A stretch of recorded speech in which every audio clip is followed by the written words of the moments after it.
I wonder then if one of the follow-up points might be that we share with members and participants some phone numbers and email addresses on different issues so that we can actually put some of that to work, and possibly in the case that Peter mentioned, there may have been that sort of barrier. Maybe that wasn't the case, but let's see if we can find a way around that. But Chris, you noted at the beginning that you could understand where some of those, I guess it's part of the same conversation from Delia about stereotypes of the way in which people react to regulators and how consumers imagine regulators react to them. But I guess just taking outside of that, and you referred to the increased numbers of complaints from to the TIO. Well, this is now the third year in a row with these now stratospheric increases, and I guess consumer groups are wondering, is the ACMA doing all that it can to bring more pressure to bear on that, or what are the limits, do you think, of your proper role in trying to bring about delivered welfare gains to consumers rather than at, say, the structural level where there are obviously vital regulatory things to do as well? One of the frustrations that I've had in the role is, and we're very actively doing something about this, and Chris Chair and Kath Soleria, who are here, have been the energy behind doing something about this, is a general fuzziness I had, and I use that word deliberately, a fuzziness about the ACMA role in the scheme of things. And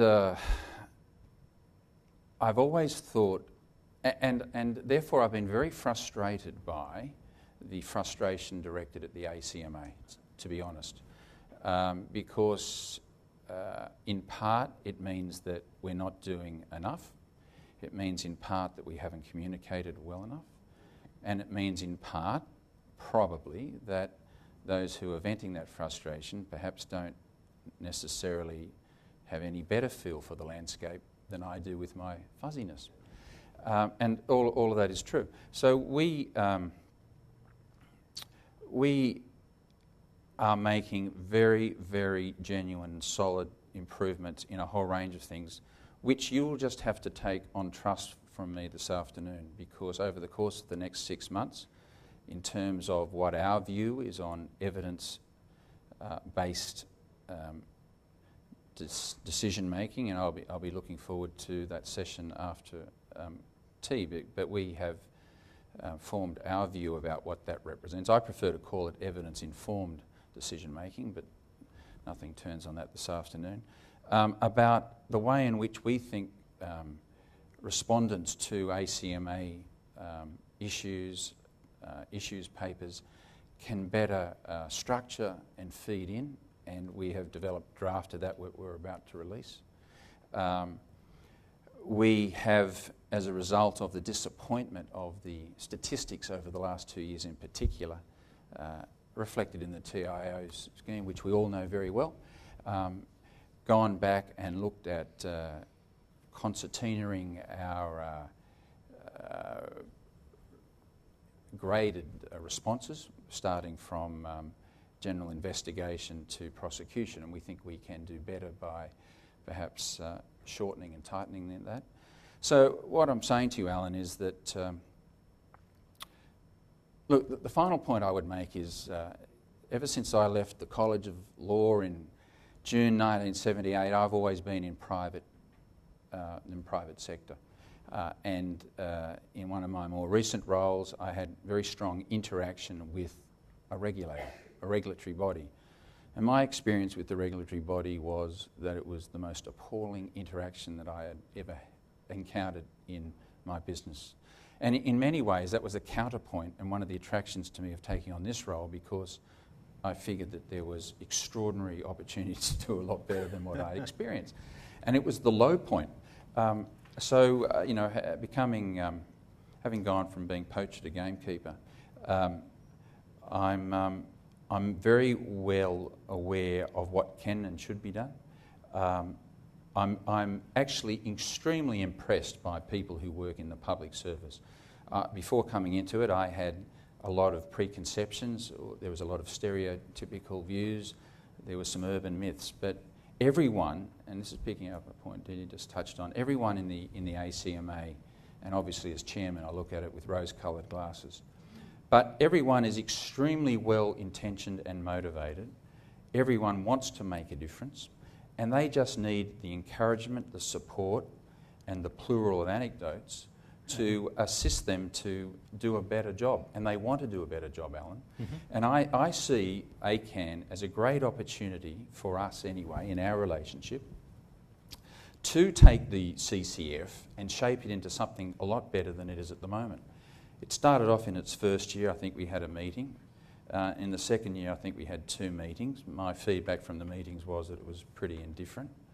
The third year, we've stepped it up to 3 meetings.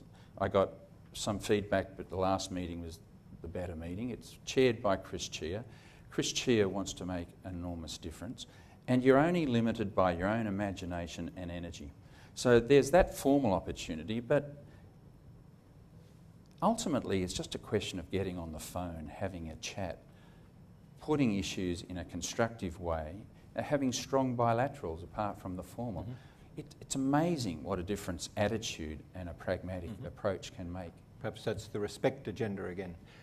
But you raised this issue of how many anecdotes does it take to change a light globe. Well, in my first visits to our member organisations, we have a particular responsibility for representing consumers with disabilities. Every single group from that sector raised a long-standing concern about the problems of consumers with disabilities using mobile phones to make emergency calls and things like that. And we seem in some areas like that just to never seem to get to the bottom of those things. And I wonder if that's one of those data things, or is there something else to it? Well, I was actually saying that it's a very good example of the sort of matters we have been working on vigorously lately, that you'll see the fruits of the labour in the short period of time. So, look, your role is to hold our performance up to the flame, to point out deficiencies and blind spots we have. The very question you just asked me does that. I know that we have taken that particular concern very seriously, and I know we've done a lot of work internally. You know, I'm just asking you to take that on trust this afternoon as well. Well, in a minute, I'll give you each an opportunity to make some concluding comments, but I think we also want to get a question or comment or two from this group. And if I could invite you in any closing comments just to make a short comment on this issue of confidentiality, and just how big a constraint is that on the ability of regulators to be more open with consumers about a particular investigation or perhaps the direction of a report? Or do you think that that's sometimes overdone? It's really not, it's intended just so that we can find a way of reaching an accord, what does represent a reasonable weight, and when should people start tapping their fingers or making rude remarks. But do we have a question or two now?